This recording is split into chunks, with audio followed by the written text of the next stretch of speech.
کار شروع کوي او هغه یو کار کوي، یو ښه کار کوي، یو کاروبار کوي یا بل یو داسې کاروبار کوي یا کور جوړي، هر قسم څه کار چې هم کوي، نو په ابتدا کې چې نو بسم الله ویل دا ډېر فایدهناک دي.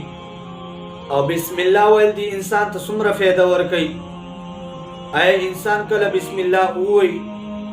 نو دغه بسم الله دومره برکت وي، دومره برکت چې دا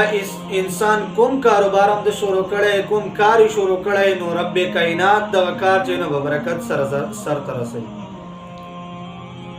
او کوم انسان چې یو کار شروع کوي او بې بسم الله شروع کوي، بسم الله پکې نه وي، لہذا دی کار کې برکت نه وي، برکت پکې نه وي. ځکه حضور علیه الصلاۃ والسلام مبارک فرمایي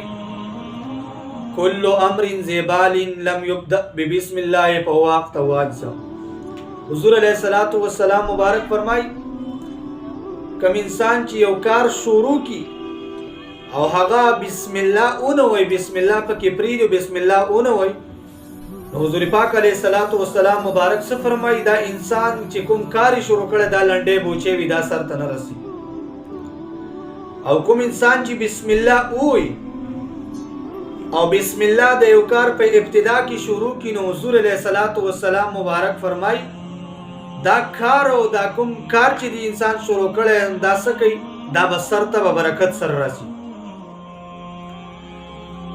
د بسم الله دومره برکت دی چې مسلم شریف کې حدیث مبارک دی،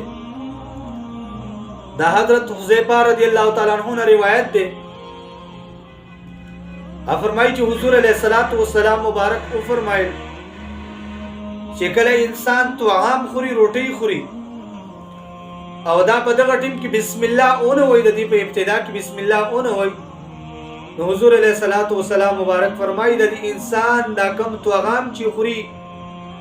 دا کوم روټي چې خوري، دا چې څه خوري، پدې کې یو برکت نه وي. او بل دا انسان چې هر څومره ډیر روټي مخوري، ډیر طعام مخوري، نو حضور علیه الصلاۃ والسلام مبارک فرمایي دا انسان به بیا لوګه مخصوصي چې آیا زل وګه ما لوګه بیا مخصوصي دا څه وجه کېدای شي. حضور علیه الصلاۃ والسلام مبارک فرمایي دا وجه کېدای شي چې کم کس بسم الله ووایي نو دغه کار کې هم برکت وي، کله طعام ته خوري، که روټي خوري دې کې برکت وي. او کچری ته بسم الله اونه وي او دغه کار شروع کی، دغه طعام دغه کار شروع کی، نو دغه کار چې دا سر ته نه رسي، دا لنډې بوچې پاتې کېږي. او کچری ته طعام خوري، روټي خوري، بسم الله اونه وي، نو لہذا حضور علیه السلام فرمایي دې کې ستا سره شیطان شریکي ګوته چې څومره روټي خوري ته بزان نه پوهېږي چې آیا دا روټي زه خورم، ته به بیا هم لوږه مخصوصې ته به دا نه وي چې زه موړ شم، بیا به هم لوږه مخصوصې. نو د هر کار په ابتدا کې چې د بسم الله ویل دا لازم دی.